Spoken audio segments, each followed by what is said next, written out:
তিনি চোখের খেয়ানত সম্পর্কে যেমন জানেন, তেমনি জানেন যা কিছু মানুষের মন গোপন করে রাখে সে সব কিছু।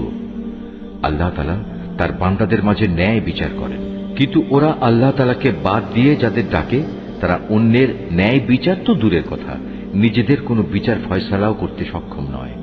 মূলত আল্লাহ তাআলা হচ্ছেন সর্বশ্রোতা, সর্বদ্রষ্টা। এই লোকগুলো কি আমার জমিনে ঘোরাফেরা করে না? ঘুরলে তারা দেখতে পেত এদের আগের লোকগুলোর কি পরিণাম হয়েছিল। অথচ শক্তিমত্তার দিক থেকে বলো এবং যেসব কীর্তি তারা এই দুনিয়ায় রেখে গেছে সে দৃষ্টিতে বলো, জমিনে তারা ছিল এদের চাইতে অনেক বেশি প্রবল। কিন্তু আল্লাহ তাআলা তাদের অপরাধের জন্য তাদের পাকড়াও করলেন। সে সময় তাদের আল্লাহ তাআলার গজব থেকে রক্ষা করার মতো কেউই ছিল না। এটা এই কারণে তাদের কাছে সুস্পষ্ট নিদর্শন সহ আল্লাহ তাআলার রাসূলদের আগমন সত্ত্বেও ওরা তাদের অস্বীকার করেছে।